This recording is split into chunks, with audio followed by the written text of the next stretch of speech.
COVID ini pandemi biasa atau war tool atau senjata perang? Hal ini merupakan pertanyaan mendasar sehingga jawaban dari pertanyaan tersebut sesungguhnya tercermin dengan tindakan apa yang diambil oleh para pejabat saat ini. Lalu kita bertanya lagi, apa yang terjadi ketika vaksin sudah mencapai 70% populasi yang seharusnya sudah tercapai herd immunity atau kekebalan kelompok. Lalu muncul mutasi strain virus baru lagi. Berdasarkan data kecepatan melakukan vaksinasi COVID Indonesia sudah cepat di tengah gelombang terpaparnya juga tinggi seperti saat ini. Sehingga yang tadinya 250.000 vaksin per hari, Indonesia itu sesungguhnya bisa mencapai herd imunitas dalam 3 tahunan lagi dari sekarang. Saat ini dipercepat berdasarkan informasi bisa 1 juta suntik vaksin per hari. Walau data ini masih diragukan karena kalau satu tenaga kesehatan menyuntik 100 orang per hari maka ada 10.000 nakes yang bekerja. Namun kita anggap informasi ini benar dulu deh. Maka dalam 1,5 tahun lagi atau akhir tahun 2022 herd imunitas tercapai maka kita menang melawan COVID. Pertanyaan liar, apa yang terjadi kalau mutasi lain lagi datang? Lalu kita kejar-kejaran deh dengan vaksin jenis baru lagi. Kalau saat ini kita anggap serangan gelombang kedua, apa yang terjadi kalau ada strain jenis baru yang mungkin bisa membuat gelombang ketiga di tahun depan? Melihat cara penanganan pemerintah atas COVID yang merupakan virus import dan PCR antigen juga produk import kebanyakan dan masker juga terbanyak barang import, bahkan disuruh 2 lapis lagi sekarang. Lalu vaksin juga produk import. Ini kita tidak boleh berlama-lama seperti ini. Apa nggak kita balik aja sebaiknya? Inilah masa di mana produk lokal, misalnya masker, harusnya merupakan 90% masker yang beredar di Indonesia saat ini adalah buatan lokal. Antigen tes lokalnya harus 100%. Vaksin lokal harus 50%. Atau obat peningkat imunitas yang lokal harus digenjot. Agar kalau virus mutan lagi, kita nggak terus bergantung impor yang akan membuat ekonomi negara digerogoti uang keluar atau flight capital. Sudah cara bernegaranya membatasi uang beredar menjadi tipis di tanah air, uang tadi ditarik keluar dengan berbagai kebutuhan impor dan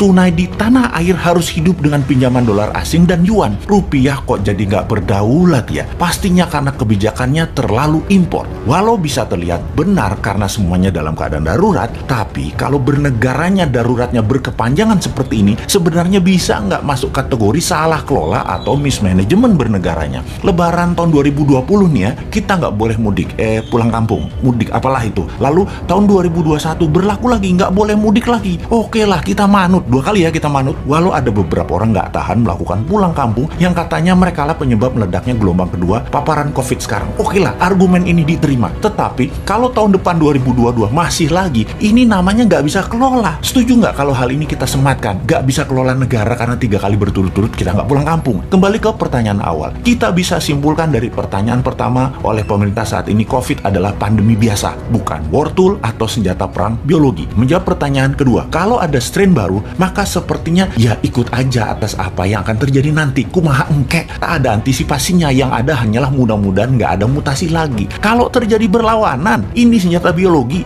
dan strain baru, mutasi baru lagi yang membuat harus vaksin baru lagi. Kita tergopoh-gopoh lagi. Solusinya pasti tinggal bangun narasi, bayar pasukan buzzer, dan pasukan buzzer bekerja keras lagi. Nah, di posisi begini kasihan mereka yang mau jadi presiden tahun 2024 sementara mereka dalam posisi menjabat yang ternyata salah semua pengelolaan pandemi dan ekonominya. Pasti kena imbas negatifnya mereka karena mereka juga bagian dari ketidaktepatan kelola pemerintah pusat dan daerah.